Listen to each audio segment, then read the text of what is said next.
Chris Moon here with a few thoughts on Mental Health Week of keeping your head in the right place. Perhaps more than ever, mental health is an issue we really need to consider. We need to be kind to ourselves, we need to look after ourselves and those close to us and reach out and impact positively on those who we can. Lockdown has reminded me of the importance of discipline, setting an alarm, getting up early, eating healthy, not too much booze the night before, and not too much coffee during the day. I find it hard to sit still if I have too much coffee. All of these things really important for our mental health. Something that's really important is be very aware of what we put into our heads. I do some work with a psychiatrist who has done a study that says that 80% of people who are continually checking the news reports are reporting feelings of anxiety and depression. So be careful what we put into our heads. Maybe have a look at the news twice a day, but don't keep checking because it can be very stressful for some of us. Something that's changed is that many of us are doing a lot more screen time communication, things like Zoom, meetings, Skype. Lots of people that I've been talking to have said they find this just exhausting, and I can explain part of the reason why that is, because we're actually getting a visual interaction.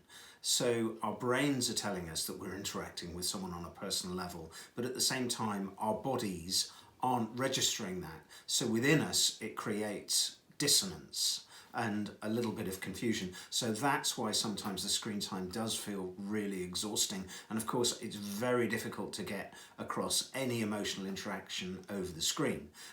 It might be better off just using voice. Voice is a tremendous way to communicate. Pick up the phone. Who do you speak to who boosts you? Think of the people you've worked with who actually inspire you. Make the effort to talk to people who build you up and who in turn you can build up. The next thing that's really important is to take some exercise.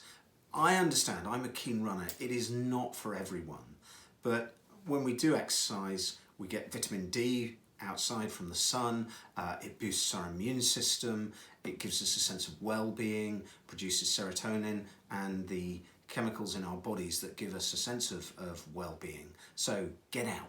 Getting out, changing the environment, that's really important. Being outdoors, really good for us. Something else that I've learned is that there is no one size that fits all. Different people cope in different ways. It's really important that we find something that works for us. So think of things that will get rid of our stress. Think of things that will recharge our psychological batteries and actively come up with a strategy to get your head in the right place.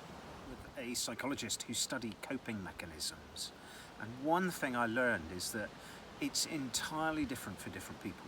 So what we all need to do is find our own strategy for keeping our head in the right place. And we actively need to do that. Find ways to recharge our psychological batteries, create a bit of distance, step back from the emotion.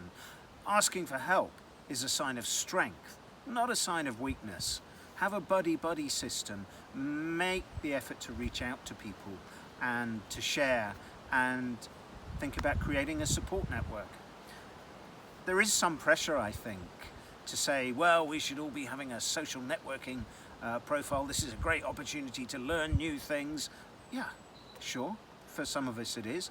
But at the same time, it is enough to just get through it. Don't put too much pressure on ourselves. And maybe keeping a diary is helpful for some people. Write down the things that concern you. Get it out of the system.